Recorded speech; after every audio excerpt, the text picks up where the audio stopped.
നഷ്ടപ്പെട്ട ദേവസ്വം ഭൂമി തിരിച്ചു കിട്ടുന്നതിനും അനധികൃത ചെങ്കൽ ഖനനം നടത്തുന്നവർക്കെതിരെ നടപടികൾ സ്വീകരിക്കുമെന്നും Malabar Devaswom board chairman O K. Vasu.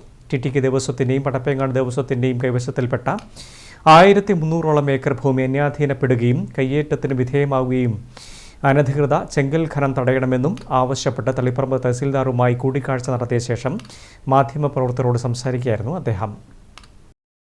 Taliparamba Thrichambaram Kanhirangad കീഴിലുള്ള ടിടിക്ക് ദേവസ്വത്തിനും പടപ്പേങ്ങാട് ദേവസ്വത്തിനും സംയുക്തമായി ഉണ്ടായിരുന്ന 1300-ലേറെ ഏക്കർ ഭൂമി നഷ്ടപ്പെട്ടത് തിരികെ ലഭിക്കുന്നതിനുള്ള നടപടികളുടെ ഭാഗമായി ചുഴലി വില്ലേജിലെ കുളത്തൂർ, മാവിലമ്പാറ പ്രദേശങ്ങൾ സംഘം സന്ദർശിച്ചു.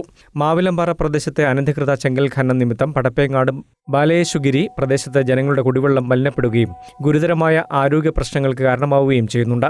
ചെങ്കൽ പണകളിൽ വെള്ളം കെട്ടിക്കിടക്കുന്നത് ജനങ്ങൾക്ക് ഭീഷണിയാണെന്നും ഒ.കെ. വാസു പറഞ്ഞു. കോടിക്കണക്കിന് രൂപ വില വരുന്ന ചെങ്കല്ലുകൾ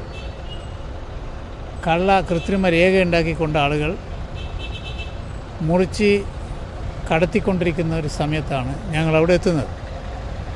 അപ്പം ഞങ്ങളെ കണ്ടപ്പോൾ തന്നെ കല്ലുവെട്ട് യന്ത്രങ്ങൾ ഉപേക്ഷിച്ചുകൊണ്ട് വാഹനങ്ങളുമായിട്ട് അവർ കടന്നു പോയിട്ടുണ്ട്, ഓടിപ്പോയിട്ടുണ്ട്. പക്ഷേ ഇത് വളരെ കാലമായി ഈ മേഖലയിൽ നടന്നുകൊണ്ടിരിക്കുന്ന ഒരു വലിയ ഒരു കയ്യേറ്റാണ്. ജനങ്ങളൊക്കെ ഇതുകൊണ്ട് പൊറുതിമുട്ടി നിൽക്കുകയാണ്.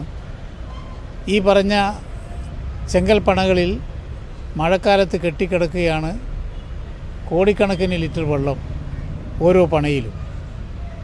ഈ പണകൾ ഏതെങ്കിലും ഒന്ന് അപകടത്തിൽപ്പെട്ടാൽ, ഒന്ന് പൊട്ടിയാൽ അതിൻ്റെ താഴ്വാരത്ത് ജീവിക്കുന്ന മുഴുവൻ ആളുകളും വലിയൊരു ദുരന്തത്തിലകപ്പെടാനുള്ള സാധ്യതയുണ്ട്. ഒരു പുറ്റുമലയും അതേപോലെ തന്നെ ഒരു ചൂരൽമലയും തളിപ്പറമ്പിലും ഉണ്ടാകാൻ ഇടയുണ്ട്, ഒരു ദുരന്തം ഉണ്ടാകാൻ ഇടയുണ്ടെന്നാണ് ഞങ്ങൾക്ക് മനസ്സിലായത്. തഹസിൽദാർ കെ. സജീവൻ, ഭൂരേഖ tahsildar K. Chandrasekharan, Devaswom commissioner T C. Biju, Devaswom board വികസന standing committee chairman P K. Madhusoodanan, assistant commissioner K P. Pradeep Kumar, Devaswom Kasaragod area committee അംഗം പി.വി. സതീശൻ ബക്കളം, ടിടിക്ക് ദേവസ്വം പ്രസിഡന്റ് ടി.പി. വിനോദ് കുമാർ തുടങ്ങിയവരുമായി കൂടിക്കാഴ്ചയും നടത്തി. News bureau, Taliparamba.